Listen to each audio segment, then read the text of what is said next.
නමෝ තස්ස භගවතෝ අරහතෝ සම්මා සම්බුද්දස්ස නමෝ තස්ස භගවතෝ අරහතෝ සම්මා සම්බුද්දස්ස නමෝ තස්ස භගවතෝ අරහතෝ සම්මා සම්බුද්දස්ස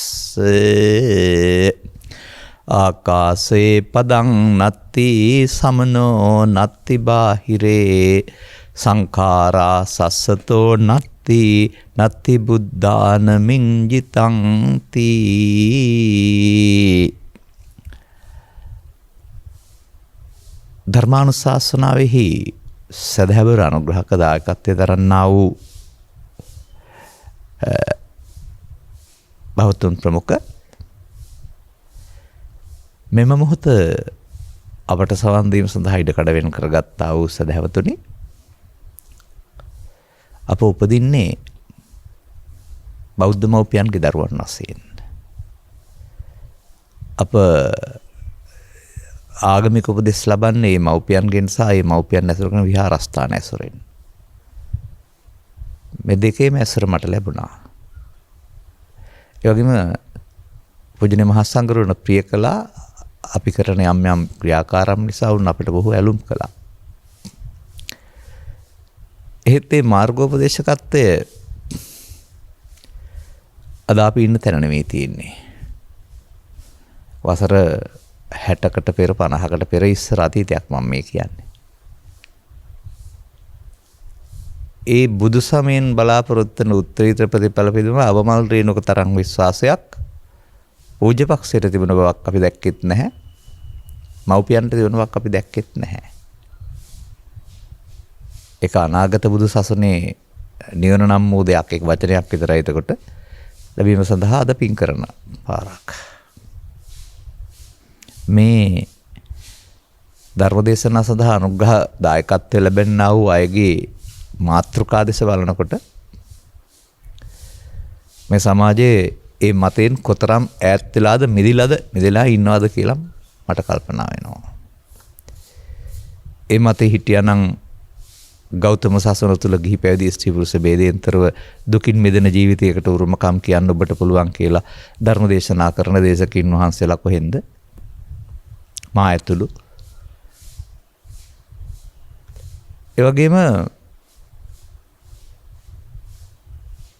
දරුවන් වශයෙන් සමාජගත වෙන්න යාමේදී යන ශේස්ත්‍ර තියෙනවා, විවිධ ශේස්ත්‍ර. රැකියා ශේස්ත්‍රයේ විවිධ හමුදා හෝ පොලිසිය හෝ වෛද්‍ය හෝ හෙදි හෝ ආදී වශයෙන්. මෙන්න මේ යම් යම් ආයතනයන්ට ඇතුළත් වීමේදී ඊට අනන්‍ය නීති රීති සහ ඊට අනන්‍ය ලොවක් තියෙනවා ඒක ඇතුලේ. සැබවින්ම මේ ආරක්ෂක ශේස්ත්‍රයන් කියන ඒවාට තිබෙන්නේ බ්‍රිතාන්‍යයෙන් ගෙන්නන ලද රටාවක්. කිසිවිටකත් ඒක ආගමික රටාවක් නෙමෙයි. නමුත් ඒකට යන්නේ ප්‍රධාන වශයෙන් සාමාන්‍ය මේ ආගමික මව්පියන්ගේ දරුවෝ. උන්ගේ චිත්තාභ්‍යන්තරයේ යමකට ඇලුම් කරනවාද ඒක සඳහා උද්දීපනය සඳහා අවස්ථා එක තුළ තියෙනවා. අර දේවදත්ත හිමියන් සමග පිටුපසින් යන්නා වූ භික්ෂු පිරිසක් දකින බුදුරජාණන් වහන්සේ ධාතුසෝ භික්කවේ සත්තා සංසන්දති සමෙන්ති කියලා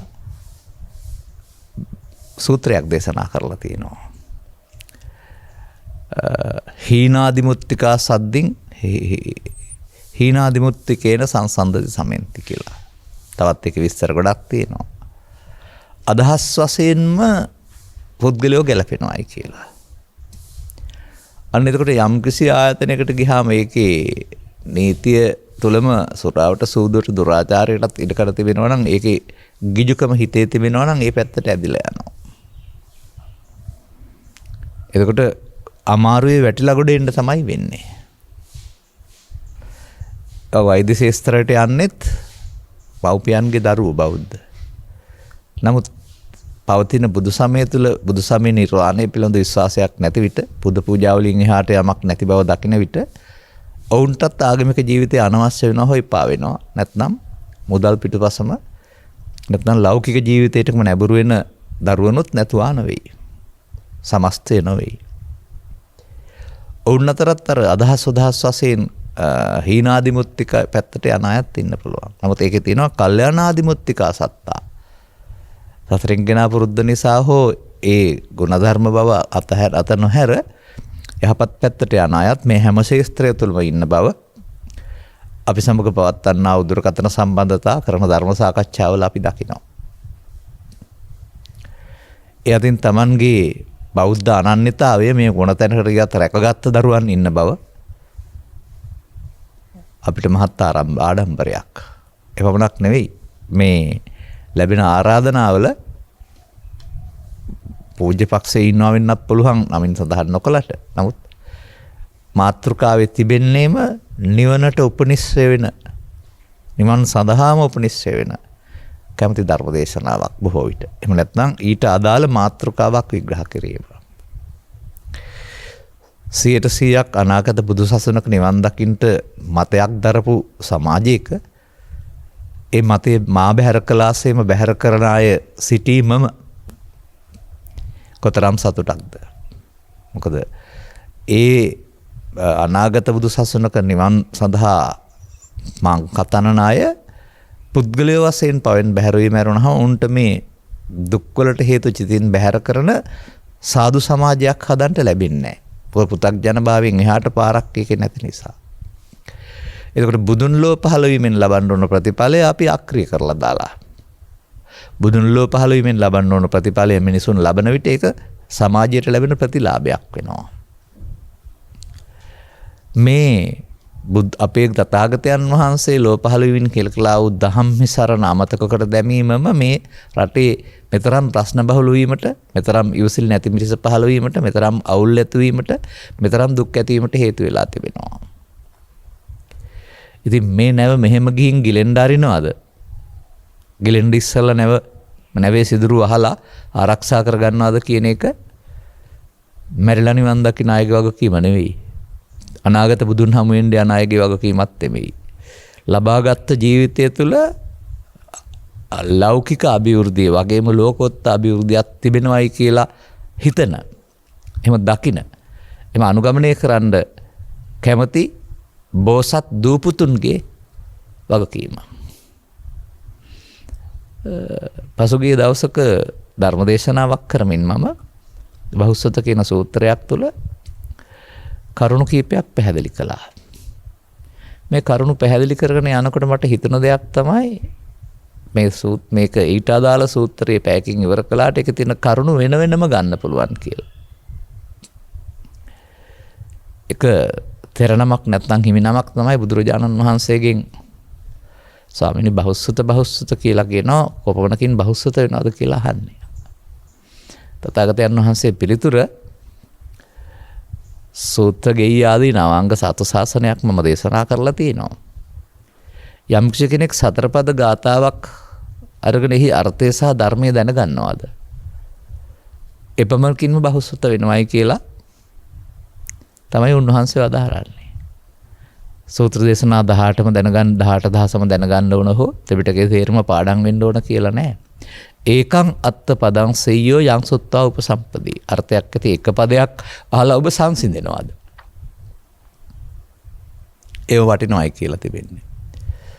මෙන්න මේ මුල් කොටන තමයි මම මේ ගාථාව ගත්තේ. මේ සතර පද ගාථාවක් නේ. මේ සතර පද ගාථාවේ අර්ථය සහ ධර්මය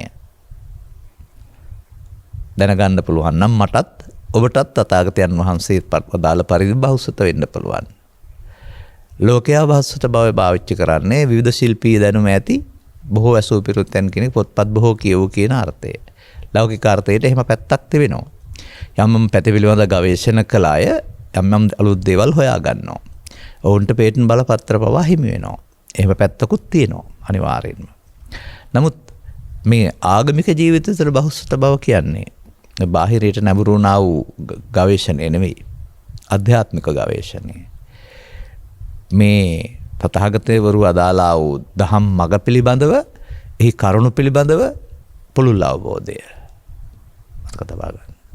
එතකොට ඒකට හුඟක් ඕන කියලා පෙන්නන්නේ නැහැ. ගාථා පද 4ක අරුත් ධර්මය. දැනගන්නට පුළුවනි නම් ඒත් සෑහෙනවායි කියලා. බොහෝ විට මම භාවිතා කරන පෙළ දහම් වල තිබෙන දෙයක් නෙමේ කුද්දක නිකායේ ධම්මපද පාළිය. ඔබ බොහෝ විට දන්නවත් ඇති ගාථා 423කින් සමන්විත මේ ධම්මපදය. ධම්ම කියන්නේ නිවීම නම් පදේ කියන්නේ මාවත නම් නිවන් මඟ මේකේ තියෙන්නේ. එහෙම සමාජයේ භාවිතා කරන්න නැති වෙන්න පුළුවන්. ඒ මට තේරෙන දේ. එසේනම් මෙහි ඕනෑම තැනක මේ සතර පද ගාථාවක අර්ථය තියෙන්න පුළුවන්. නමුත් සතර පද ගාථාව තිබෙනවා අර්ථය විග්‍රහ කිරීමේදී සිංහල පරිවර්තනය කිරීමේදී ඒ අය හිටපු තැන් අනුව උන්ගේ ලෞකික බහුසුත භාවයේ පාණ්ඩිත්‍ය සිංහල පිළිබඳ අවබෝධය පාලි පිළිබඳ අවබෝධය ඒ වගේම නිවීම පිළිබඳ උන්වහන්සේලාගේ දර්ශනය සමග තමයි මේ වදන් ගැලපිලා තිබෙන්නේ. මෑතදී මේ ගාථා ටික ඇතුළත් කරලා පුංචි කතන්තර හදලා පින්තූරත් සමග හදපු පොතක් මා දුටුවා. ඒ කිසිදු ලෝකෝත්තර අර්ථයක් නැහැ සියල්ල ලෞකිකයට පින්පව් දෙකට ගලපලා තියෙනවා. අන්න එතකොට සදහම් මග වැහෙනවා. එපමණයි බුදුන් වදාළේ කියලා කල්පනා කරනවා ඒක කියවන අය. නෑ අපි ආපු මේ ගමනේදී කියවූ පොත්පත් තුල ඇසුරු කරාවු අය තුල බුදුන් වදාළේ කුමක්ද කියන එක හෙව්ව ඇරුණාම අර කියපු දේ අහලා නතර වුණා නම් අපි අද මෙතන නෑ. අර මව්පියන් හෝ අපි ඇසුරු කළා වූ පූජනීය මහා සංඝරත්නයේ වදාළ දේ ඉසමුදුනින් පිළි අරගෙන හිටියා නම් අපි අද මෙතන නැහැ. ඒක අපි හිතුවක්කාර වුණා කියන එක නෙවෙයි. අනුන් කියව පමණින් පිළිගන්න කියලා නෑනේ මේකේ. නමුත් එහි ප්‍රතිඵලය අද සමාජයේ ඔළුවෙන් හිටගෙන කවුරු කිව්වත් ඒක බෑයි කියලා බුදුසමයෙන් පෙන්වන සැනසීම මිනිසුන්ට උරුම නැහැ කියලා ඒක හොයන අය අද ඉන්නවා. හොයන්නේ නැති අය නිසා අද රට හැදෙන්නේ හොයන අද නිසා අද කියන එක තේරුම් ගන්න. හොයන්නේ නැති අයට ඒ තුල සිල් රකින්න පුළුවන් දාන සීල භාවනා තුනමත් කරන්න පුළුවන්. නමුත් පෘථග්ජන භාවයෙන් මිදෙන්න බෑ. ලෞකික අභිවෘද්ධිය අරුණාම ලෝකෝත්තර පැත්තට අත තියන්න බෑ. අධ්‍යාත්මික ශික්ෂණයක් තුළින් එන මිනිස් ජීවිතේ කොතරම් සුවඳයි කියලා හිතනවාද? සැබෑ මානසික සුවඳ ඉන්නේ අය ගාව. නාහෙට දැනෙනවා කියන එක නෙමෙයි පන්නන්නේ මානසික සුගන්ධය. මේ මිනිස්ලෝ නැමැති මල්විල මේ පුෂ්පයන්ගෙන් සුපුෂ්පිත වුණොත් පිපුණොත් ඒ සුගන්ධය ගමට රටට පමණක් මේ ලෝකෙටත් තමා යනවා. ඒ තමයි බුදුවරුන්ගේ විප්ලවය. අදත් බුදුවරුන්ගේ විප්ලවය යලි පණ ගන්නවා ක්‍රියාත්මක කරගන්න පුළුවන් කියන එක පිළිබඳව විශ්වාසයක් තබලා කරුණු හොයන්න. කොමක්ද මේ ගාථාවේ තියෙන්නේ? ඔන්න සිංහලට පරිවර්තනය කරොත් එහෙම මොකුත් නැහැ. මේ තියෙන අර්ථය ආකාශේ පදන් නැති. අහසේ පියවර නැහැ. ඇත්තනේ? ඔව්. මේ ගුවන් යාන යනවා ගිය ලකුණක් නැහැ. ස්කුරුල්ලු ඉගිල්ලෙනවා. අඩිය තියපු ලකුණු මොකක්වත් නැහැනේ. ඒක දෙය කියන්නේ නැහැ. අනික තමයි අර්ථ ධර්ම. අර්ථයේ ධර්මයේ දැනගන්න ඕන කියන එකේ තේරුම. නමුත් ගාථාවේ ආකාශයේ පදන් නැති වුණාට බුදුදහම තේරුම් අරගෙන ඒක කරගන්නතුළු ඔබ දන්නේ ගන්න වෙනවා ආකාශයේ පදන් නැති කියලා. මේ ආකාශය කියන එක සාමාන්‍යයෙන් ගතොත් අවකාශය කියලා ඉඩකඩ කියලා. එහෙමත් නැත්නම් අපි කරන කියන දේවල් වල අනුසයක් යලි හට ගන්න පුළුවන් ආකාරයට චිත්තාභ්‍යන්තරයේ ශේෂ වීම අවකාශය කියලා ගත්තොත් අවකාශ ලෝකේ. එවිට ඔබට ජීවත් වෙනකොට ජීවත් වෙන්න අවශ්‍ය මතකයේ ඉක්මවා යමින් මතකේ නෙමෙයි මම මේ කතා කරන්නේ. කිසියම් ලෝභ සහිත, ද්වේෂ සහිත, මෝහ සහිත, ඊර්ෂ්‍යා සහිත, ක්‍රෝධ සහිත ඔබ නොසන්සුන් කළ සවනසුළු ගින්නක් ඔබේ හිතේ හටගන්නේ. නිකම්ම අහම්බෙන් ලැබෙන බාහිර හේතුවක් නිසාද? බාහිර හේතු නැත්නම් බාහිර ප්‍රත්‍යයෙන් ඔබේ චිත්තාභ්‍යන්තරය ඇවිස්සෙන කුළු ගැන්වෙන නිසාද? තරහ එනවා කියන්නේ, ලෝභ හිතෙනවා කියන්නේ, වෛර හිතෙනවා කියන්නේ, පලිගණ්ඩ හිතෙනවා කියන්නේ මේ බාහිර ලෝකේ තියෙන සිද්ධියක්ද? ඒක ආශ්‍රයෙන් ඔබේ චිත්තාභ්‍යන්තරයේ මතුවීමක්ද? අන්න එහෙම එක එක පුද්ගලයාට අදාළ තමන් විසින් තබන ලද අවකාශ ලෝකයක් තිබෙන බව තේරෙනවද ඔබට? මේ අවකාශ ලෝකේ නිසා සංඛාරයක් සිදු වෙන බව ඔබට තේරෙනවද? ඒ කියන්නේ අපිව මේ මොහොතේ කයෙන් ජීවත් වෙලා යම් යම් සමාජ මෙහෙවර කරමින් හිටියට සිතින් අපි ළමා කාලේ පටන් ගෙන ආ වූ කරුණක් තුළ බුදුන් වදාළ මඟ වෙනුවට වෙනත් මඟක ගිහින් ලොකු අමාරුවක වැටිලා ඉන්නේ. ඒ බුද්ධ ආදී මහෝත්තම කල්යාණ මිත්‍ර සේවනයේ අන්න අර පාසල් අධ්‍යාපනය තුළ ඉන්හාට වෘත්තීය මාර්ග තුළ ඒවට තියෙන ඉඩ කඩ ඉතා අඩුයි. එහෙම දේශන කරන ගුරු භවතුන් නැත්නම් පෞද්ගලික දේශන කරන ගුරු භවතුන් එහෙමත් නැත්නම් සෞඛ්‍ය ශාස්ත්‍රයේ හෝ හමුදා ශාස්ත්‍රය තුළ බඳු අදහස් ඉදිරිපත් කරන භවතුන් නැතුව නොවේ. නමුත් ඒවා නැඹුරු වෙලා තිබෙන ලෝකෝත්තරයට නෙමෙයි. නැඹුරුලා තියෙන ලෞකිකයේ සඳහා. එතකොට ඒ අර සත්පුරුෂ සංසේවයේ නොමැති වීම තුළින් අපේ චිත්තාභ්‍යන්තරයට හේතු තැබීම නම් වූ අවකාශයේ පදං අත්ති බවට පත් වෙනවා අපි. දැන් බුදුන් වහන්සේ වදාරන නම් අවකාශයේ පදං නැති කියලා. නමුත් අපි අහසේ පියවර තබනවා. ඔය පේන්නේ අර පදමානාවක ජාතකේ අඩිපාරේ ඔස්ස ගිහින් හොරු අල්ලනවායි කියලා. අනේ වගේ අපි යම් අඩිපාරකින් ගිහින් චිත්තපතුලේ හංගනවා යම් දෙයක්. ඒ සැඟවූ දේ ආපහු අදාළ කාරණා එනකොට උපදිනවා. ඒකට හේතු වෙනවා අර පදං. ආකාශයේ පදං. එතකොට බුදුවරු දකින්නේ ආකාශයේ පදං නැති කියලා. නමුත් ඒ ආකාශයේ පදං නැති නම් දුකක් නැහැ. නමුත් ආකාශයේ පදං අත්ති කරගත්තාම අන්න එතන තමයි දුකට හේතුව තියෙන්නේ. ඉතින් මේ වරද මිනිසා කරවන්න බව මරණයෙන් පස්සේ උගන්වන්න බෑනේ. මේ වරද මිනිසා කරගන්න බව අනාගත සසුනේ ඉගෙනුවාට අද වැඩක් වෙන්නේ නෑනේ. මේ වරද මිනිසා කරගන්න බව ජීවිත අවසානයට ගියාට තේරුම් කරලා දුන්නාට උන්ගෙන් වෙන්න ඕන හානිය සමාජයට වෙලා ඉවරයිනේ. දැන් උන්ට හදාගන්න කල්මදිනේ. තේරුම් ගන්න එකත් හොඳයි. නමුත් මේ වරදටපත් නොවන සමාජයට තරුණ පරපුරට මේක දෙන්න පුළුවන් නම් මේ වරද නිසා වුන්පත් වෙන පීඩණයෙන් මොදවා ගන්නට අපට ක්‍රියාමාර්ග ගන්න පුළුවනි නේද?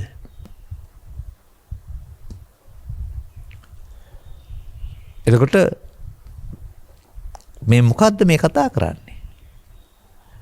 බාහිර රහසක් ගැන කතා කරන්නේ නැහැ. මොකද බුදුරජාණන් වහන්සේගේ ධර්ම දේශනාවල සියල්ල කියලා තිබෙන්නේ ඇසයි රූපයයි කනයි ශබ්දයයි නාසයයි ගන්ධයයි දිවයි රසයයි කයයි පහසයි සිතයි අරමුණුයි කියන මේවාට සියල්ල. ඉම්පිට අතර ලෝකෙ මොකවත් නැහැ කියලා තියෙන්නේ.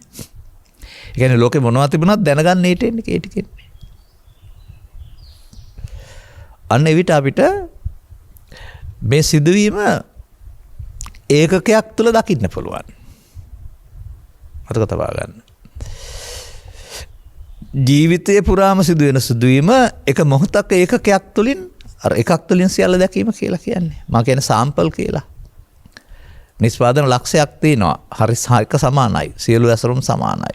සියල්ලම කඩලා බලන්න ඕනේ නැහැනේ. එක සාම්පලයක් බලලා ඒ හා සමාන නිසා ආනයනය කරනවා අපනයනය කරන්න සාම්පල් පරීක්ෂාවෙන් පස්සේ තීරණයකට ගන්නවා. අනිවාර්යයෙන් ඔබට මේ බුදුරජාණන් වහන්සේ වදාළ පංචස්කන්ධයේ පංච උපාදානස්කන්ධයක් බවට පත්වීමෙන් චිත්තාභ්‍යන්තරයේ අවකාශයේ පදං අත්ති වෙන හැටි. පියහසේ පියසටහන් ඉතුරු වෙන හැටි තේරෙනවා නම් ඔබ බුදුන් වදාළ පාර වෙනකොට වෙනත් පාරක යමින් ඉන්නවයි කියන එක ඒ නිසා ඔබට සිදුවෙන පීඩාව ලැබෙනවයි කියන කාරණේ තේරුම් ගන්න පුළුවන් වෙනවා. අනෙහිමයි මේ සතරපද ගාථාවක අරුත අපි විවෘත කරන්න ඕන කමක් තිබෙන්නේ. දැන් එතකොට මේකට අයන්න ඉඳලා ගන්න මට කාලයක් නැහැ. අපේ ධර්මදේශනා මාධ්‍යවල තිබෙන්නේ එක නෙමෙයි දෙක නෙමෙයි 100,000 ගණන්. අලුතින්ම සවන් දුන්න කෙනෙකුට අරනහම පරණ අයට මේව අමුතුවෙන් කියන්න ඕන නැහැ. එතකොට එහෙමනම් මේ අවකාශයේ පියවර ඇති වෙන්නේ කොහොමද? පාසටහන් කියන එකේ තේරුම සතා ගිහින් ඉන්නවා ගේ පාර තියෙනවා කියන එකනේ. අනේ වගේ අපට සිතට පස්දරාශ්‍රයෙන් යම් ලෝභ දේශ මොහ හැඟීම් ඇති වෙලා තිබෙනවා. ඇතුළු බවට ලකුණු සිතේ ඉතුරු වෙනවා. පියවරසේකින් හොයාගන්න පුළුවන්ගේ ලකුණු තියෙනකොට ආයෙ උපදිනවා. හෙටට අනිද්දාට අනිද්දාට නැවත උපදින්නේ අර පාසටහන් ඇති නිසා. ඕකයි මේ කියන්නේ. ඉතින් මේක මේවා පිළිබඳව ගැඹුරින් හිතන තරුණ දූල පුතාලා නැත්තම් භික්ෂුන් වහන්සේලා භික්ෂුණීන් වහන්සේලා ඉන්න එක පිළිබඳව මට අතිශය ආඩම්බරයක් තියෙනවා. මොකද මට එහෙම හමු වෙනවා කතා කරනවා වාඩි වෙලා. ඒ දේවල් පිළිබඳව අර මාර්ගෝස්සේ ගියාට ඒ දේවල් පිළිබඳව විමර්ශනය කරන දරුවනුත් ඉන්නවා. 100ක් නැති වුණාට. ඒක ඉතින් කොහොම වෙනවද? සංසාරික පුරුද්දක් නිසා වෙනවද කොහොමද කියලා තේරෙන්නේ නැහැ. අපිටත් එහෙමනේ. අපිත් එහෙම කවුරුත් කිව්වට පිළිගන්නේ නැතුව හොයපු අය. ඒක හිතුවක්කාරකමක් නෙවෙයි. යමක් පිළිගන්න බුදුන් වහන්සේගේ පැහැදිලි කරපු නිර්ණායකයක් තියෙනවා. Tamanට පැහැදිලි වෙන්න ඕනනේ. හොඳයි ආකාශයේ පදන් නැති වෙනුට ආකාශයේ පදන් අත්ති හොයලා බලමු අපි. එතකොට මේ චිත්ත අභ්‍යන්තරයට හේතු ඉතුරු වීම නැත්නම් තණ්හානුසයට හේතු ඉතුරු වීම ඒ තමයි ආකාශයේ පදන් අත්ති. අහස බාහිර අහස කියන එකේ තේරුම සාමාන්‍යයෙන් හිස් යමක් නැති කියන එකනේ. නමුත් අන්න ඒ වගේ මේ චිත්ත අභ්‍යන්තරය කියලා හොයන්න දෙයක් නැහැ. තියෙන තැනක් හොයාගන්න දෙයක් නැහැ. පරිගණකයට දත් ඇතුළු කරන් පස්සේ පරිගණකේ දේවල් අඩංගු කොටස් තලලා හැම හොයන්න බෑ අපට. නමුත් අදාළ දේ ඉල්ලපුවම ඊතලයක් මගින් අර හේතු වශයෙන් නිද්දේට එකතු වෙලා තියෙන නිසා තමයි ආපහු එන්නේ. එතකොට තියෙන තැනක් නෑ නමුත් හේතු වශයෙන් තියෙන නිසානේ ආපහු ගන්න පුළුවන් නේ දීපු දත්ත. අන්න ඒ වගේ ඔබේ සිත නොසන්සුන් කරන්නා වූ දුක් ගෙනත් දෙන්නා වූ යම් හැඟීමක් ඔබට උපදිනවා නම් ඒක බාහිර පුංචි ප්‍රත්‍ය නිසා නොවේයි. ප්‍රත්‍ය උදව් වෙනවා Tamanගේ පියවර සටහන් නිසා.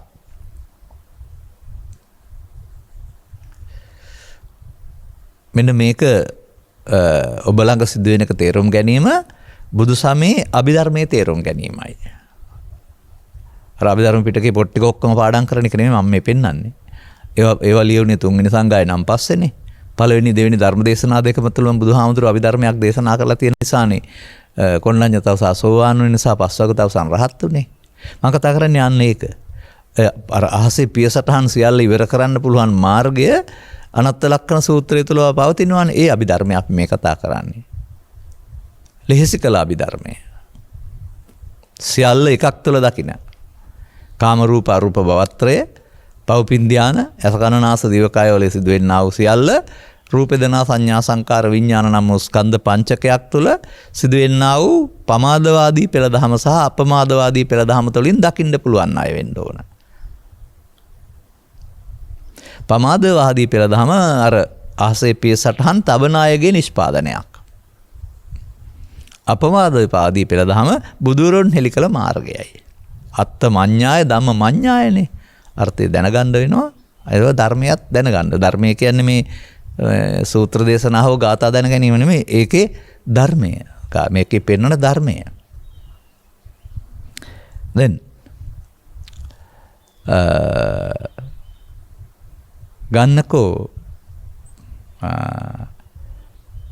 ඇසට කනට නාසයට දිවට කයට බාහිර දෙයක් සම්බන්ධයෙන් අරමුණක් එන අවස්ථාවක්. මේක හැම විටම පළවෙනි වතාවට ගන්න බෑ අතීතයෙන් එන එක වෙනවා. නමුත් අපි ගලපන්න ඕනනේ එහෙම. ඒක හේතුඵල වශයෙන්නේ පෙන්වන්නේ. තින්නම් සංගති පස්සෝ කියන කාරණාව තුළ කරුණු තුනක් එකතු වීමෙන් තමයි මේ ඇතුළත කොටස එන්නේ හිතට. ඇතුළත කොටස එන්නේ කොහෙන්ද? තබපු නිසා. ආන්ගේ තබන විදිහනේ හොයන්න ඕන. ඒ අර ඇසේ කනේ නාසයේ දිවේ කයේ රූපයට ශබ්දයට ගන්ධයේ රසයට වෙන්නා වූ සැප දුක් උපේක්ෂා ආදී වශයෙන් විඳීම. විඳීම හොඳයි හෝ විඳීම නරකයි හෝ කියලා ගැනීම තුළ ඒකට ඇති වෙන ඇලීම ගැටීම. පච්චා තණ්හා. දැන් මේ අපි පෙන්වන්නේ අරමුණක් තුළ මතක තබා ගන්න. අන්න ඒක තුළ මේක අර අවකාශ වෙන්න හේතු වෙන වරදකට අහු වෙනවා. ඒකට කියනවා උපාදාන කියලා. එතකොට ගිහින් අවකාශයේ තැන්පත් වෙනවා බව.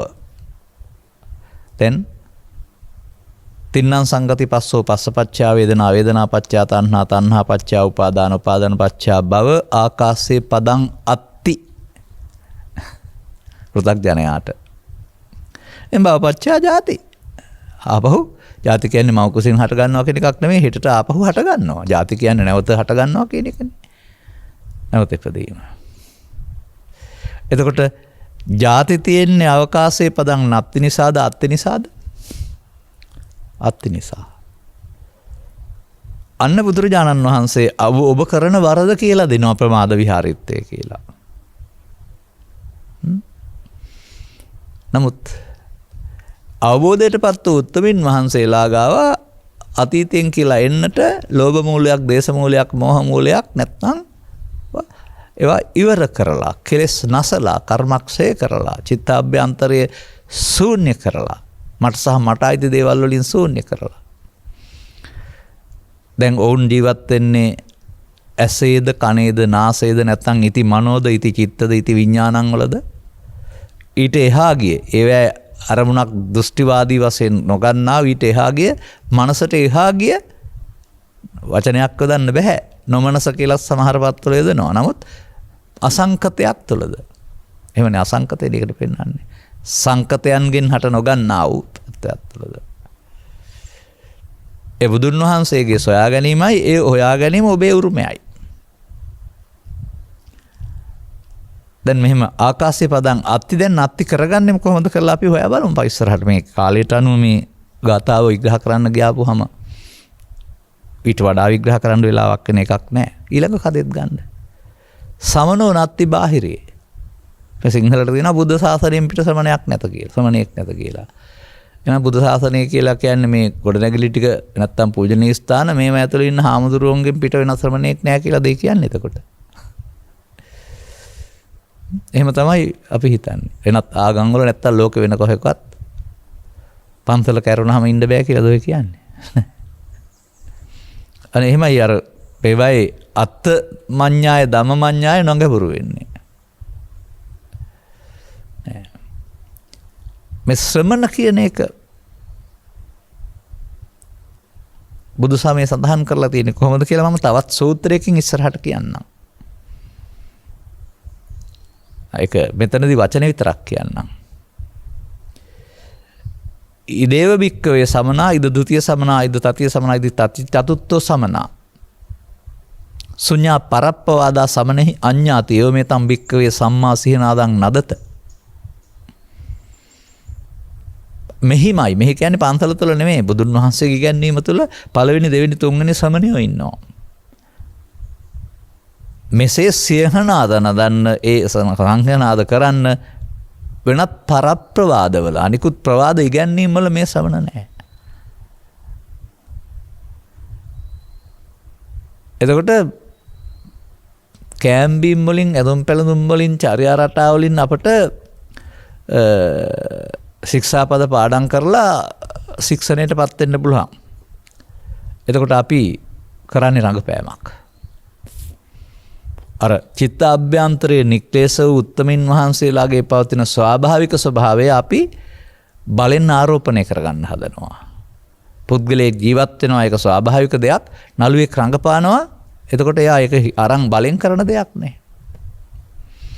අනේ වගේ මේ බාහිර වශයෙන් ලබා ගන්නා වූ සංයමයක් තුල සංවරයක් තුල ආය ඇති ශ්‍රමණ භාවයක් නැහැ කියලා ඔය කියන්නේ. සමනෝ නත්ති බාහිරේ. ඇඳුමේ නෙමෙයි ඔය කතා කරන්නේ. මේ ශ්‍රමණ භාවයේ ඇතුළතින් ඇති වෙන කාරණයක්. එනිසා ඒක බාහිරින් හදන්න පුළුවන් කමක් නැහැ. ඉතින් නමුත් මේ මේක පිළිබඳ රහස එළි වෙන තැනක් තිබෙනවා. තථාගත බුදු පියාණන් වහන්සේගේ මුල් බුදු සමයේ මුල් විශ්වාසර තුල වර්තමානයේ අපට මේ පනවලා තිබෙනා වූ ශික්ෂාපද කිසිවක් නැති මගක් තිබිලා තියෙනවා. ආනාපාති මොක්ක කියලා. එතකොට මේ මොන ශික්ෂාපදයක්වත් නැතුව මේ ශ්‍රමණ භාවය ඇති වුණා. අර මම කියන්නා වූ බුදුසහම පිළිබඳ ඉතිහාසය දැනුම හොයාන යනකොට ශාසන ඉතිහාසය ඔස්සේ ශික්ෂාපද පැනවීමේ පදනම පැහැදිලි කරන්නේ වසර 20කට පස්සේ ශික්ෂාපද පනවන්න ගත්තේ කියලා. ඒකෙන් පෙන්වන්නේ නම් මුල අවශ්‍ය වෙලා තිබෙලා නැහැ කියන එකනේ. නමුත් කාලීන අවස්ථාවක් අනුව අධ්‍යාත්මික ශික්ෂණයට පත් නොවුනාය සමාජයේ වැඩි වෙනට උන් අරට ගැලපෙන්න පාලනය කරන්න ශික්ෂාපද වලිනුත් බාහිර සංවරය හදන්න ඇති. වර්තමානයේ සම්පූර්ණයෙන්ම මේ රංගපෑම තමයි ඊට පස්සේ මේ භික්ෂුත්වය භික්ෂුණීත්වය කියලා කියන්නේ කියලා තමයි හිතන් ඉන්නේ. ශික්ෂාපද සමාදානෙන් බාහිරෙන් පාලනය කරන් ඉන්න එක. නෑ. මේ බාහිර සසුරෙන් බාහිර කියන එක වෙනත් ලෝක රටවල කියන්නේ බුදුරජාණන් වහන්සේගේ ඉගැන්වීමෙන් පරිබාහිරව ශ්‍රමණේක් ඇති වෙන්නේ නැහැ. ශ්‍රමණ භාවයක් ඇති වෙන්නේ නැහැ. ඒකයි කතා කරන්නේ. සමනෝනත්ති බාහිරේ. එතකොට ඒ ශ්‍රමණ කියන එක දැන් ಭಾರತೀಯ සමාජයේ ගත්තාම ශ්‍රමණ බ්‍රාහ්මණ පාසණ්ඩ ආජීවක පරිබ්‍රාජක කියලා අර ගෙදරින් ඉවත් වෙච්ච පුද්ගලයින්ගේ චර්යා රට අනුව නම් තියලා තිබුණා. එතකොට බුදුන් වහන්සේ පහළ නෝ සමාජයේත් එහෙමනම් මේ ඔය ගෘහස්ථ වෙනුවට මෙබඳු යම් යම් ආකාරයේ වර්ණ සහිත ඇඳුම් ඇඳගත්ත ගෘහස්ථ ජීවිත සම්බන්ධ නොවුණා වූ කෙස් රැවුල් වැව්වා හෝ කැපුවා හෝ පිණ්ඩපාත කළා හෝ නැතා හෝ ගස් යට හිටියා හෝ නැතා හෝ ආදි වශයෙන් ශ්‍රමණ කියන පදයට අයිති සාරූප්‍යයක් ස්වභාවයක් තිබුණ අය හිටියා. ඒ ශ්‍රීපස දෙපැත්තෙම. ඔය කාන්තාවන් ගැන සඳහන් වෙන්නේ වාද කරන්න ආපු අය හිටියයි කියලා. නමුත් ඒ ඔක්කොම ශ්‍රමණ වුණාට බාහිරයේ සමනනේ. බුදුන් වහන්සේ පහළ වෙනතුරු මේ ආධ්‍යාත්මික ශ්‍රමණ භාවය කාටවත් හම්බුනේ නැහැ. ඒ නිසා අදාළ අනුගමනීය ප්‍රතිපදාවක් තුළින් ඇතිවෙනා වූ ආධ්‍යාත්මිකයෙන් එන්නා වූ ශ්‍රමණ භාවයක් තමයි බුදු සමය පෙන්වන්නේ. එතකොට ඒක බුදුන්ගේ ඉගැන්වීමෙන් පරිබාහිරව ඇතිවෙන්නක් නෙවෙයි කියන එක තමයි සමනෝනත්ති බාහිරය කියලා කියන්නේ. ඉතින් අපට මේ ධම්මගේ හෙලි කරගෙන ඇතුළත තියෙන සමනත්වයක් හදාගන්න වැරුණාම බාහිර වශයෙන් බාහිරම් පරිමජ්ජසී අභ්‍යන්තරං තේ ගහනං. එහෙම එකක් තියෙනවා ගාතාවකත්. අභ්‍යන්තරයේ ලෝභ දේශ මොහෙන් ගහන වෙලා ඉඳගෙන කින්තිය ජටාහි දුම්මේද කින්තිය අජින සාටියා. ඒ කියන්නේ ජටාවෙන් හරි ජිනවරු පාවිච්චි කරන්නා වූ ඇඳුම ඇඳගෙන හිටියට හරියන්නේ නැහැ. ඇතුළත ලෝභ දේශ මොහයන්ගෙන් බහුල නම් සමන භාවයක් නැහැ. ඒ නිසා අදත් මේ ඇඳුම සුදු වේවා ඇඳුම රතු වේවා කහ වේවා තවත් නිල ඇඳුමක් වේවා ඒක ප්‍රශ්නයක් නැහැ. මේ බාහිරේ නෙමෙයි මේ ශ්‍රවණ භාවය ආධ්‍යාත්මිකයේ ඇති වෙන්න ඕන කාරණයක්. ඒකයි මේ පෙන්වන්නේ. එතකොට ඒක බුදුවරුන් ඉගන්වූ මගේ යාමෙන් පරිබාහිරව ඇති වෙන්නේ නැහැ කියලා පෙන්වන්නේ. මොනවත්ති බාහිරේ සංඛාරා සස්සතෝ නත්ති. ඔන්න තවත් වචනයක්. සත්‍ය වූ නිට්ටය වූ සදාකාලික වූ සංඛාරයක් නැත. ඒකෙන් පෙන්නන්නේ. සාස්වත කියන්නේ සත්‍ය නිට්ටය සදාකාලික කියන අර්ථය. නමුත් ඔබට ඔගේ අනිත් පැත්ත තියෙන්නේ. මොනවද මේ සංඛාර? බාහිර වස්තුද කසලද? නෑ. අන්න එතකොට අර සබ්බේ සංඛාරා පදය, තයෝ සංඛාරා පදය, අවිජ්ජාපච්චා සංඛාරා පදය, අවිජ්ජාගතයම් බික්කවේ පුරිස පුද්ගලෝ අපුඤ්ඤං චේ සංඛාරං අபிසංකරෝති, පුඤ්ඤං චේ සංඛාරං අபிසංකරෝති, ආනිජ්ජං චේ සංඛාරං අபிසංකරෝති පද වලින් හොයන්න වෙනවා සංඛාර. දැන් මිනිසා තමයි මේ ආකාශයේ පියවර තබමින් නෑ කීවට තබමින් අර හේතු තබමින් අபிසංකරණය කරන්නේ අනාගත ඵල උපදින්න. එතකොට එහෙම කළපු බරපතලම කෙනා තමයි දේවදත්ත කියන්නේ. පිළියම් ඇත්තෙම නැහැ කියලා තියෙනවා ගෙවලා මෙන්න ඕනේ කියලා. නමුත් කල්ප කෝටි ගාණක් ඉඳලා හරි සදාකාලික නැහැ පාපය ගෙවා නිදහස් වෙන්න පුළුවන්. අපුඤ්ඤාභි සංකාරය සදාකාලික නැහැ. ඒ සදාකාලික නම් එහෙම සදාකාලික නිරේට තමයි යන්නේ. නමුත් දේවදත්තටත් බුදු වීමේ නිදහස තිබෙන්නේ සදාකාලික නොවන නිසා. ඒ වගේම පුඤ්ඤාභි සංකාරය මිනිසා තුල සහ දෙවියන් තුල ක්‍රියාත්මක වෙනවා. දෙවියන්ටත් බොහෝ කල් ජීවත් වෙන්න පුළුවන් වුණාට ඒක සදාකාලික නැහැ. චවන ධම්ම පහළ වෙනවා නැත්නම් එතනින් චුත වෙන්න සිද්ධ වෙනවා.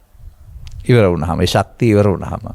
එතකොට ඒක අර මේ අපි කියමුකෝ ඔය කෑල්ල කඩලා දෙන්න අවශ්‍ය මේ ටිකට් පොතක් තියෙනවා කියලා මොකක් හරි ආහාර කූපනයක් හරි මොකක් හරි කඩලා දෙනකොට ඉවර වෙනවනේ. සීමිත සංඛ්‍යාවක් නේ තියෙන්නේ. අන්න ඒ වගේ මේක විපාක විඳිනකොට පවත් ගෙවි ඉවර වෙනවා. පිනත් ගෙවි ඉවර වෙනවා. පව සදාකාලිකත් නැහැ, පින සදාකාලිකත් නැහැ. සාස්වත කියන්නේ සදාකාලික. තවත් එකක් තියෙනවා. මීටත් වඩා දීර්ඝව තියෙනවා වූ. මිනිසා විසින් එකතු කරගන්නා වූ ධාන කුසලය ඒ අවකාශය තව හේතුවක්. අන්න ආකාශයේ පදං අත්ති මොකද්ද? අපුඤ්ඤාභි සංකාරයේ ආකාශයේ පදං අත්ති. පුඤ්ඤාභි සංකාරයේ ආකාශයේ පදං අත්ති. අනිජ්ජාභි සංකාරයේ ආකාශයේ පදං අත්ති. ඒ නිසා සසරක් ඇත. නමුත්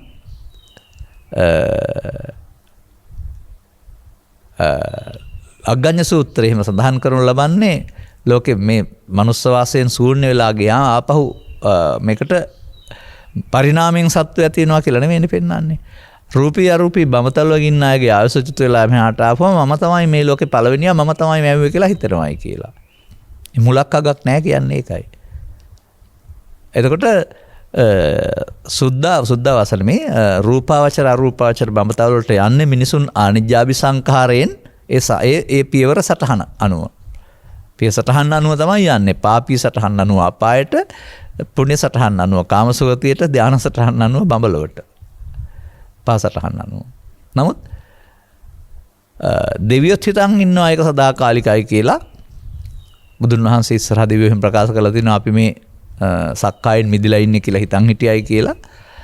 බ්‍රහ්මයෝ අනිවාර්යෙන් හිතනවා අපි තමයි පදාකාලිකව ඉන්නේ කියලා. මොකද මුලක් අගක් නැති තරම් ඈත මේක පවතින නිසා. නමුත් බුදුන් වහන්සේ වදාරනවා ඔය එක සංඛාරයක්වත් ඉන්න එපා. ඕවා ඔක්කොම මූද මැද්දේ තියෙන දිවයිනක් විතරයි කියලා.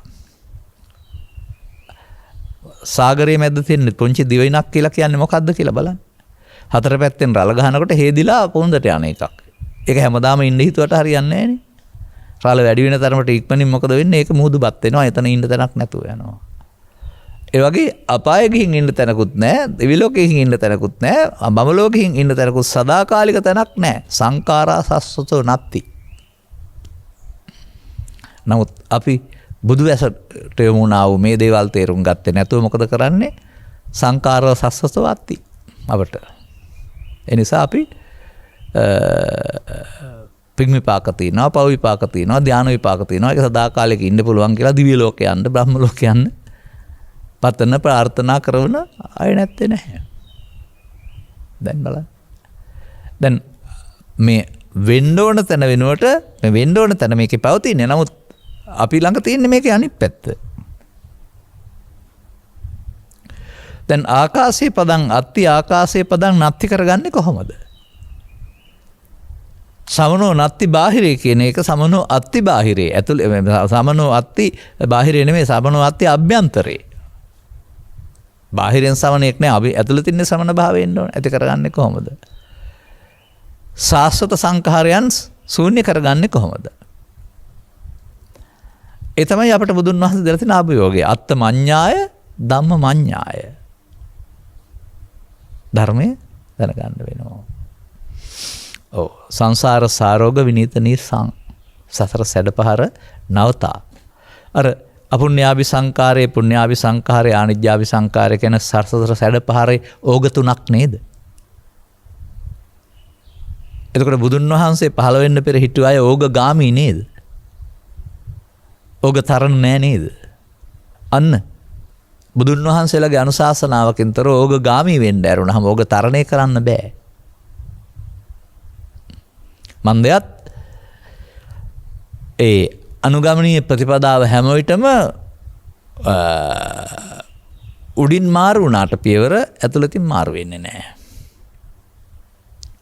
මම ඔය මුල් දේශනාවක සඳහන් කළානේ අපි සිංහල විහාරයේ පවතින කතාවක් ඔතෙන්ට හරියනවායි කියලා.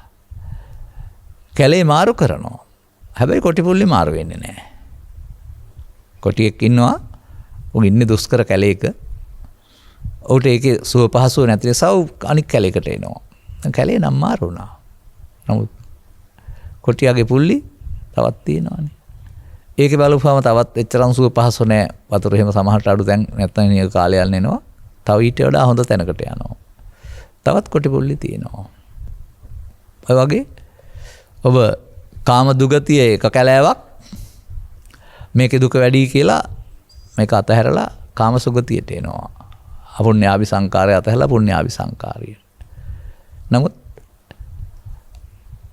පාපේ මඤ්ඤමානේ පාපේ අවකාශය පිනේ අවකාශයේ බවට මාරු වෙනවා. මේකේ ඉන්න තිබෙන්නේ කෙටි කාලීනවයි මේකේ ගයක් කනකක් ගත්තොත් ජරා මරණ දෙවියන් අතර හිටියත් ආපහු වෙන්න වෙනවා මිට එහා යන්න ඕන. දැන් ලෞකික ධානයන්ට මාරු වෙනවා. දැන් තවත් වඩා හොඳ සැප තැනක කණාන්තරයට මාරු වුණා. නමුත් ආයෙත් තියෙන්නේ පාපේ මඤ්ඤමානය, පිනේ මඤ්ඤමානය, ධානයේ මඤ්ඤමානය. අර කොටිපුල්ලි වෙනස් වෙන්නේ නැහැ කියන්නේ ඒකයි. මේ යාමේ ආර්ය අවබෝධයෙන් තොරෙන් ගියාපම යන්නෙක් ඉන්නවා. ඒකයි බුදුවරුන්ගේ මග විශේෂත්වය. සසර හදන්න පුළුවනි පවපින ධානය ඔස්සේ. නමුත් පවපින ධානය ඔස්සේ සසර හදලා මිදෙන්න බෑ. ආකාශයේ පදං අත්ති. දැන් මේකේ අන්තිම එකක් තියෙනවා ලස්සන වචනයක්.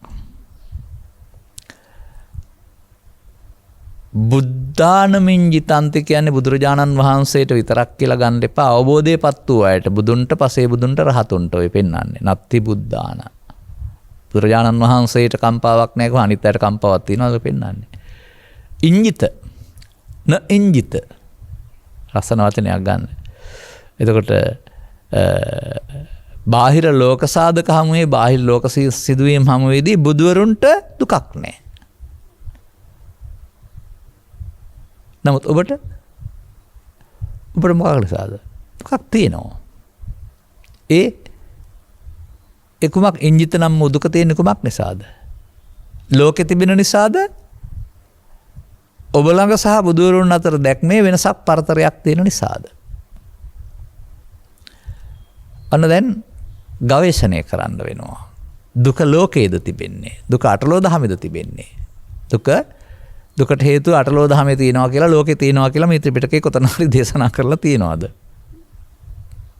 දුකට හේතුව අතිශය පෞද්ගලික තමන් විසින් තබා ගන්නා වූ ඇලීම මුලාව, ගැටීම මුලාව තුල තිබෙන දෙයක්. අටලෝ දහමට අදාළ දේවල් පාලනය කිරීමෙන් ලෝකේ කුඩු කට්ටම් කිරීමෙන් දුකින් මිදෙන්න බෑ. අර ආකාශේ පදං අත්ති එක ආකාශේ පදං නැති කරගත්තාම තමයි දුකට හේතු නැති වෙන්නේ. අන්න මේ තථාගතවරුන්ගේ එලිකිරීම තුළ අර අධ්‍යාත්මික ශ්‍රමණෙක් ඇතිවීම සඳහා බාහිර ශ්‍රමණෙක් නෑ කියලා පෙන්වන්නනේ. කරන්න ඕන වැඩේ. ඒ නිසා මේ බාහිර වශයෙන් සාටෝප වුණා වූ ඇඳුම් ආයත්තම් ආභරණ වලින් සකස් කළ බාහිර රංගපෑමක් නෙවෙයි. මේ අධ්‍යාත්මික ක්‍රියාවලියක්. එතකොට අධ්‍යාත්මික පාරිශුද්ධියට යන ගමනක් මුල්කට ගත්තා වූ පෙළ දහමක් මේක. නමුත් පෘථග්ජන කියලා කියන්නේ අධ්‍යාත්මික පාරිශුද්ධියට යන පෙළ දහම හෙවත් පටිසෝතගාමිත්වය වෙනුවට අනුසෝතගාමී නම් වූ ආකාශේ පදං අත්ති පාරේ අනේකක්. සවනෝ අත්ති බාහිරේ. සංකාරාසස්සතෝ අත්ති. ඒ තමයි පෘථග්ජනින්ද වළංගු පද තුන. ඒකයි මේකේ අත්තමඤ්ඤාය ධම්මමඤ්ඤාය කියන්නේ. මේ ඔබේ හැටි නෙමෙයි බුදුන් වහන්සේ වදාරන්නේ යථා තත්ත්වය. ඔබ යා යුතු තැන. එහෙනම් ඔබ ආකාශයේ පදං අත්ති වලින් ආකාශයේ පදං නත්ති වලට යන්න වෙනවා. සමනෝ නත්ති බාහිරේ වෙනකොට සමනෝ අත්ති අජ්ජත්තිකේ ආධ්‍යාත්මික ශ්‍රමණේක් ඇත කියන තැනට යන්න වෙනවා. සාස්වත සදාකාලික නැත්තම් සදාකාලික සංකාර විසංකාරගතං චිත්තං හොයන්න වෙනවා. සංකාරගත වීමෙන් හිත මුදවා ගන්න වෙනවා. එතකොට අන්න මේක தත්ත්වය කරපු අයට ඉංජිත හැවත් බාහිර ලෝකේ කාරණාවලට දුක් ගෙනත් දෙන්න බෑ. හරි. ඔන්න මම ගාථා පද 4ක් තුල කිසියම් කරුණක් පැහැදිලි කළා. දැන් මේකට වෙන්න ඕන කාරණේ කියන්න ඕනනේ. අත්ත ධම්ම වෙන්න ඕනනේ. ධම්ම ධර්ම දැනගන්න ඕන. දැන් ඔබ සවන් දුන්නා නම් ඔබට තේරෙනවා නම් ඔබ දැන් එදිනදා ජීවිතේ ගත කරන්න ඕන. ආහාර ගන්න එපාද? පිපාසයට ජලය ගන්න එපාද? ඇඳුම් අඳින්න එපාද? රැකියාව කරන්න එපාද? මෙහෙවරක් කරන්න එපාද? මවට පියාරක ගන්න එපාද? දරුවන්ට ආදරය කරන්න එපාද? කවුද එහෙම කියලා තියෙන්නේ? මේ ලෝකෙට ඕන දෙයක් ආදරය කියන්නේ. ආදරය කියන්නේ කෑදරේ නෙමෙයි. මතක තියාගන්න. මිනිස්සුන්ගේ ලෝභ දේශ මොහ වලින් හිත සුන් වෙන තරමට ලෝකෙට ආදරය කරනවා. ඒ බුදුන් වහන්සේ වදාළ ආදරය. අර ඉංග්‍රීසි නෙමෙයි මේ හින්දි චිත්‍රපටි වල මට මතකයි 80 ගණන් වල වගේ 90 ගණන් වල දක්වා එකක් දෙකක් බලලා තිනවා. ඒක තමයි I love you තියෙන්නේ. ඒ I love you කියන කසිකබල් වචනෙන් කියන බැඳීම නෙමෙයි මේ බුදු සමය ආදරය කියන්නේ. චිත්තාභ්‍යන්තරයේ ලෝභයෙන් දේශයෙන් මොහෙන් හිස් වෙන තැනට විට පිරුණ ආදරයක් තියෙනවා. මවට පියාට අඹුවට දරුවන්ට සමාජයට ගහකොළ වලට සතාසත්ත්ව පරිසරයට සියල්ලට විනයක් හානියක් විනාශයක් කරන්නට තියෙන අකමැත්ත රැක ගන්නට තියෙන කැමැත්ත ආදරය කියලා කියන්නේ. එතකොට එහෙමනම් අපි පෞද්ගලිකව හදාගත්ත මෝඩමක් තුල අපි දුක් විඳිනවා වගේම ලෝකෙටත් දුක් බෙදා දෙනවා අපි. ඉතින් පෞද්ගලික කියන්නේ ඊර්ෂ්‍යාවෙන් ක්‍රෝධයෙන් ලෝභයෙන් දේශයෙන් මොන්නේ හැතරීමනේ. ඒ හැතරීම තුළ ලෝකෙට සැප හම්බෙලා තියෙනවද? ඔය හිරගවල් පිරීගුහෙන් තිබෙන්නේ අත් කකුල් නැති අය ඉන්නේ. එහෙම නැත්නම් ධනය විනාශ වෙලා යන්නේ. යම් ගිනි තබා ගැනීම සහ මොන කාරණාවලදී ආදරෙන් කටයුතු කරලාද? නෑ. ලෝභයෙන්, ද්වේෂයෙන්, මෝහයෙන්, ඊර්ෂ්‍යාවෙන්, ක්‍රෝධයෙන්, වෛරයෙන්, පලි ගැනීමෙන් අර ආකාශයේ පදන් අත්තිවල විපාක. ඕවා නැත්නම් එන එකක්වත් කරෙන්නේ නැහැ. එහෙම නේද බුදු සමයෙන් මේ මිනිසා හදා, මනස හදා ලෝකය හදමු කියන නේද මේ පෙන්වන්නේ. තවදුරටත් වැඩිවෙන් කරන අයගේ හැමදෙනාගේ අවධානය මේ කෙරෙහි යොමුවෙන්න වෙනවා. මේ ඔක්කොම දඟලන්නේ ලෝකේ තියෙන ප්‍රශ්න විසඳන්නනේ.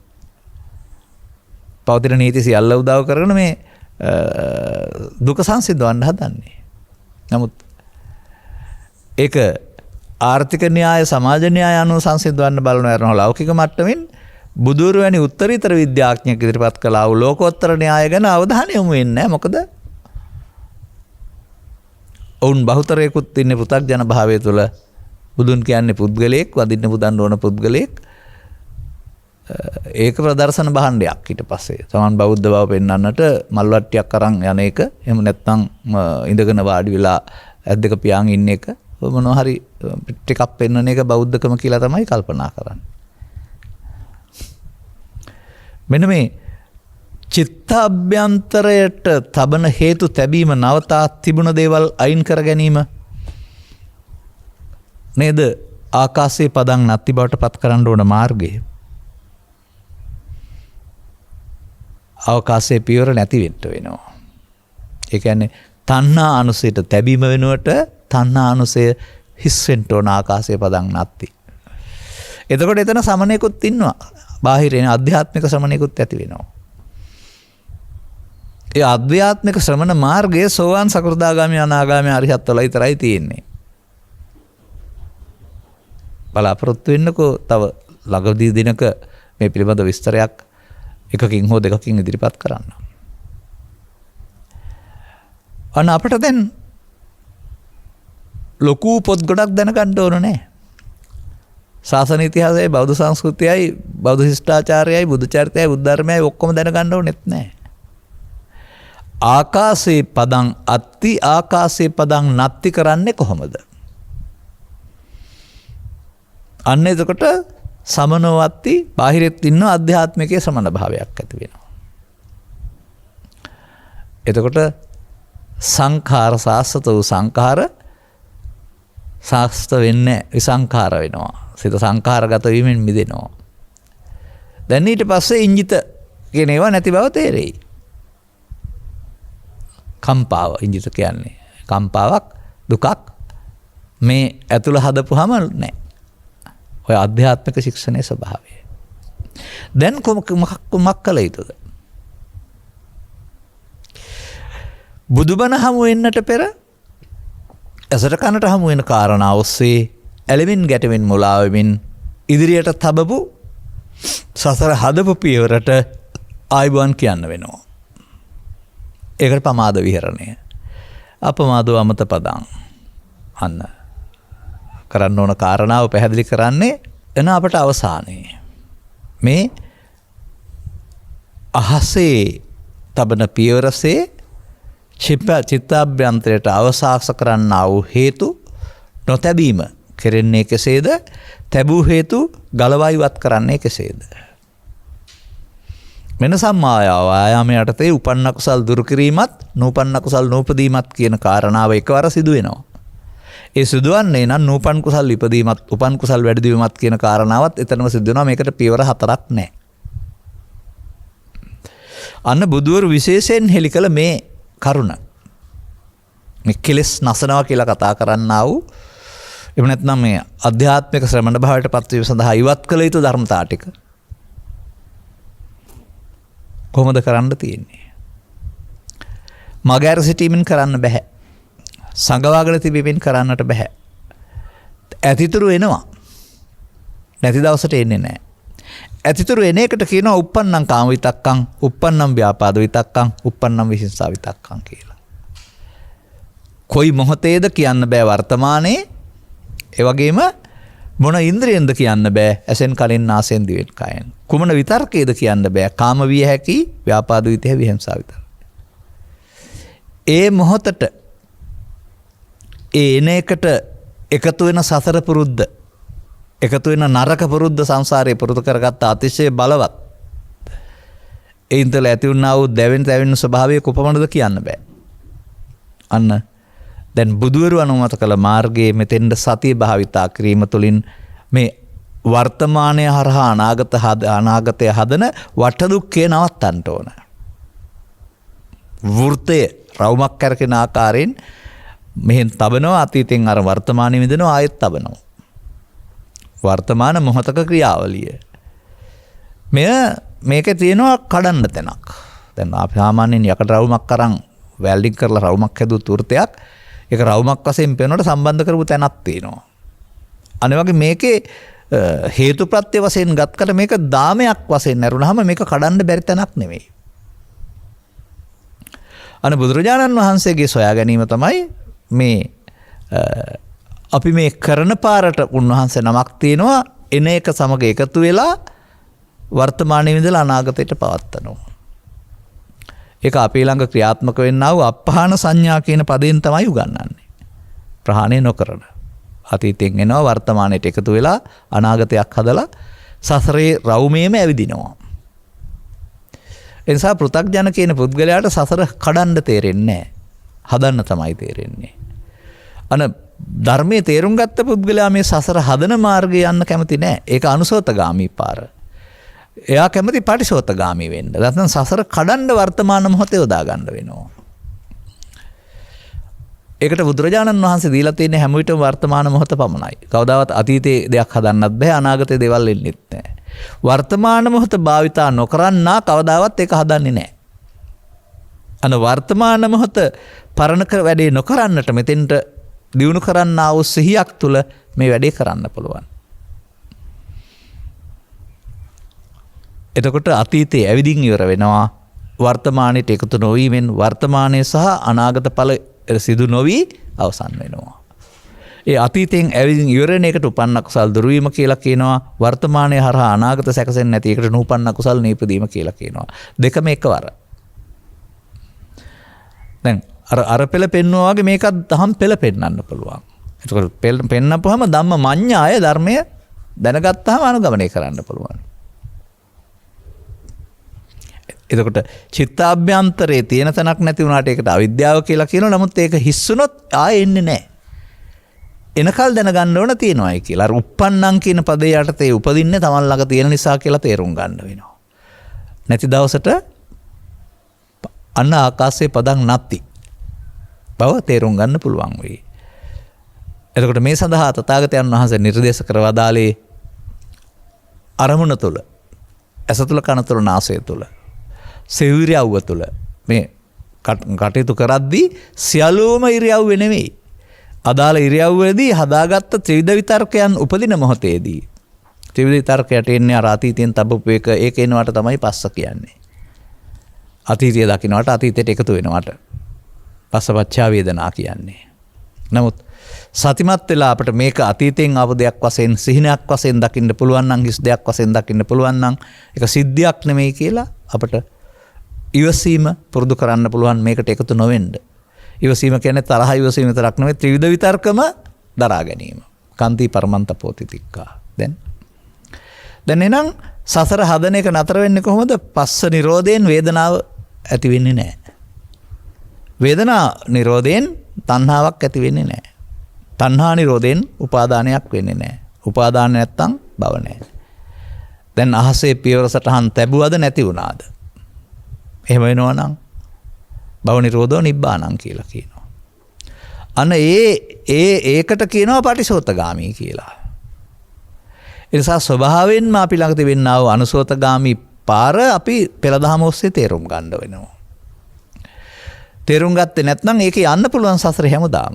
තේරුම් ගත්තාම ඒකේ ප්‍රමාද විහාරීත්වය තේරෙන පුද්ගලයාට දැන් කඩන්න ඕන තැන තේරෙනවා නම් ඔන්න බුදුන් වහන්සේ ඉදිරියේ නැත්නම් කල්යාණ මිත්‍රයෙක් සත්පුරුෂයෙක් ඉදිරියේ ධර්ම ශ්‍රවණයකට මට තේරුණා කියලා ත්‍රිපිටකයේ සඳහන් වෙන්නේ. ඔබ වහන්සේ අදාළ දේ මට තේරුණා. අදපටන් මම තෙරුවන් සරණ ගත වුණ කෙනෙක්ට සලකන්න කියන එකේ තේරුම ඔන්න ඔය ආපහු පාර ආපහු යන්න පටන් ගත්තයි කියලා. නිසා බුදු සමය තුල මා දකින්නේ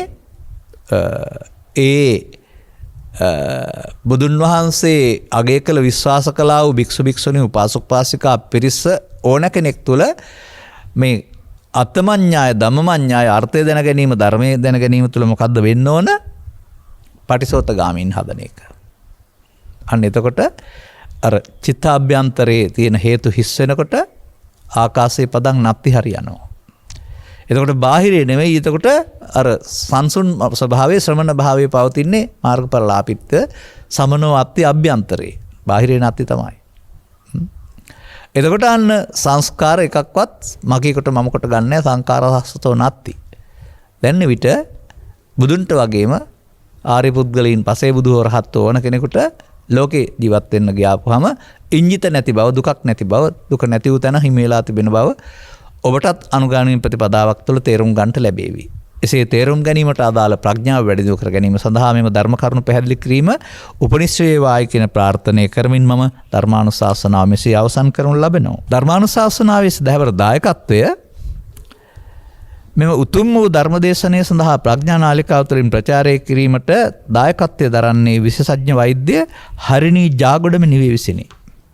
අරමුණු අතර 2022 පෙබරවාරි මාස 17 වන දිනට තම 75 වන ජන්මදිනයේ දෙන ගාල්ල හපුගල පීඨ කන්දේ වෙසෙන විශ්‍රාමරත් ආචාර්ය මංගලා ගුණරත්න තම මෑණියන්ට මෙම ධර්මදේශනාවෙන් ජනිත වන්නා වූ කුසල ශක්තිය අනුමෝදන් වීමෙන් නිදුක් නිරෝගී සුවපත් භාවය චිරජීවනයේ සැලසේවා. සද්ධර්මය අවබෝධ වේවා. මතු භවයක නිවන් සාක්ෂාත් වේවා කියලා තියෙනවා. කල් මදි නිසා වෙන්නේ නැති ඒ නිසා වෙන්නේ නැති. එහෙම කෙසේ වෙතත් මේ ආදරණීය දියණියකගේ උපන් දින ත්‍යාගය සමග ආදරණීය මෑණියන් කෙනෙකුට කරන උපහාරය. මිට වසරකුත් මාස 7කට පෙර එනම් 2020 ජූලි මාස 10 වන දින පරලෝසපත් චන්දදාස ජාගොඩ තම පියාණන්ට අවශ්‍ය නම් මේ පින් අනුමෝදන් වේවා. නැත්නම් ප්‍රීත්වත්වයට උපහාරයක් වේවා. ඒ ජීවිතයේ දුක් අවමවීම තුළින් ඉක්මන් භවයකදී මිනිසත් බව ලැබ සධර්ම අවබෝධයෙන් නිවන් මඟ හෙළි කරගන්නට ලැබේවා. ගාල්ල හපුගල තම මෑණියන්ට රැකවරණය සලසන ලීලා විමල් ලතිකා විජේකෝන් ඇතුළු සියලු අසල්වාසීන්ට ධර්මදේශනාවෙන් ජනිතවන්නා වූ පුණ්‍ය අනුමෝදන් වී සසර දුක බියදුරු වී අමා මහ නිවනින් සැනසීමට හේතු වේවා. වගේම මේ කරන්නා වූ සත්කාරයට ආයුර්ණ සැපවල ලැබේවා. ඒකනේ ලැබෙන දේ. ශ්‍රද්ධාවෙන් සහ ඕනෑකමින් මෙම උතුම් ධර්ම දාණයට මඟ පෙන්වූ කල්යාණ මිත්‍ර සියල්ලෝම මේ උතුම් කුසලයේ එකසේ අනුමෝදන් වීමෙන් සියලු දෙනාටම නිදුක් නිරෝගී සුවපත් භාවය ලැබී චිර ජීවනයේ සැලසේවා. තව තවත් උතුම් දාන පාරමිතා, ධර්ම දාන පාරමිතා කිරීම සඳහා ශක්තිය ධෛර්යය ඉද ප්‍රස්තාව ලැබේවා. ගෞරවනීය ධර්මදේශකයන් වහන්සේටද නිදුක් නිරෝගී සුවපත් භාවයේ ලැබී චිර ජීවනයේ සැලසේවා. අමා මහ නිර්වාණ අවබෝධය ලැබේවා. මෙම ධර්ම දානයේ ශ්‍රවණය කළා වූ සියල්ලෝම දුකින් මිදේවා, සතර දුක් නැති වේවා.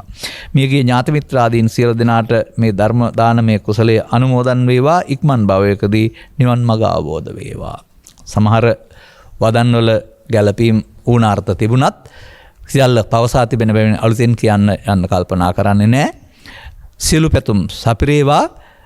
අනුග්‍රහක බෞතුන් වශයෙන් කටයුතු කළා ඔබතුමිය ඇතුළු කටි ධර්මශ්‍රය කළ හැමටත් මේ පැහැදිලි කළා වූ ගාථා පදෙහි පවතිනා වූ සතර ගාථා පදෙහි පවතිනා වූ බහුසුත භාවය ඇති කරගෙන ලබාගත් ජීවිතයේ ලෞකික ලෝකෝත්තර අභිවෘද්ධිය සපුරා ගන්නට ලැබේවායි ප්‍රාර්ථනා කරනවා. සබ්බීතියෝ වජ්ජන්තු සබ්බ රෝගෝ විනස්සතු මාතේ බවත් අන්තරායෝ සුඛී දීඝායුකෝ බව හැම දිනාටම තෙරුවන් සරණයි.